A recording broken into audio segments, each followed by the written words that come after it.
Today, I would like to address something that has been coming up for quite a few of my coaching clients. It is how to stop overthinking after a date or an interaction with somebody that you may like. I will give you a couple practical steps to take in order not to go into that post date overthinking spiral. For a moment, though, let's explore why we go into that spiral in the first place. It is because we are trying to control the unknown. So, after a date or an interaction with somebody you might be interested in, you might be replaying every word that has been exchanged. You might be wondering if you should have said more or less or differently. You might be wondering if they're going to reach out for a second date or if you should be the one to reach out to them. Lots of thoughts going on there. But here's one thing to remember: a date is just a moment. It's not a test, it's not a final judgment. It's just a moment. And you need to do your best to focus on how you felt instead of how they reacted. I'm going to give you three things, practical things to do after each date or after each interaction. First is journal down at least three things that you enjoyed. Second, write down at least two things that you learned. And third, write down at least one thing that you feel proud of. Doing this will help you shift your focus into the experience and growth, strengthening your ability to embrace every interaction as a stepping stone toward a more confident and competent self in a social and dating world. So you have to let go of that need to have answers immediately. You will not have them. That's not possible. Okay. So if it's meant to grow, it will grow. Now, you do need a skill set in order to navigate the dating world with efficiency and get into a relationship. But over analyzing after each interaction and each date is not going to speed things up, and it's not going to give you the answers that you desperately want. Okay.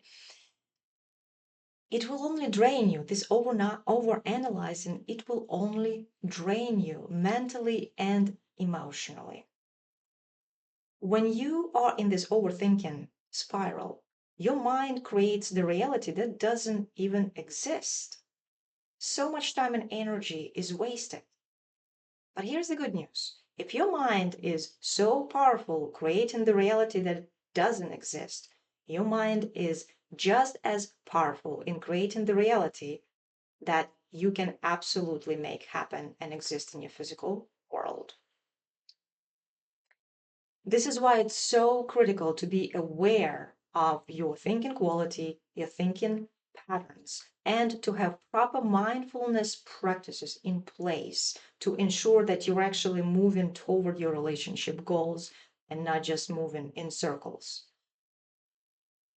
You don't have to engage with every single thought that your mind produces. You can choose which thoughts are constructive and productive and keep them, reinforce them. And you choose to let others drift away that are more destructive and more toxic. So, most of us have probably heard the saying, mind over matter. You may have heard of the guy named Wim Hof. He's a Dutch motivational speaker. He's also known as the Iceman. Okay. And he's famous for having conquered physical feats that seemed impossible.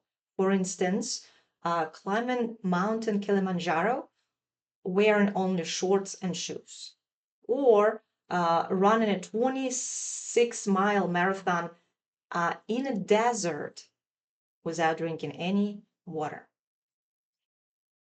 Wim Hof's ability to overcome such extreme conditions is accounted to his breathing techniques and mindfulness practices.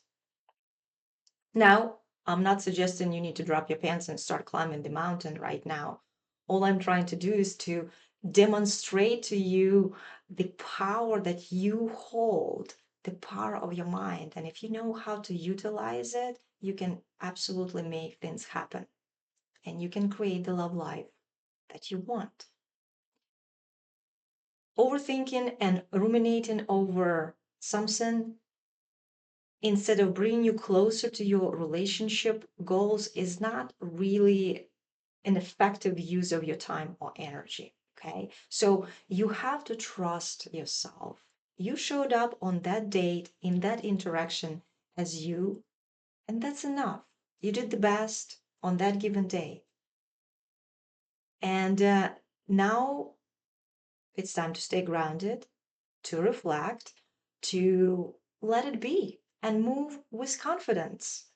More clarity, more lessons, more dates will be coming your way. If you would like a couple more practical steps to really get that overthinking spiral under control and to break that habit, reach out to me. Book a no obligation complimentary conversation with me. I'll hear your story and I will share with you a couple of my special guided meditations and some self reflective exercises that will absolutely help you make your mind into your best friend instead of your worst enemy. So I'm looking forward to connecting with you.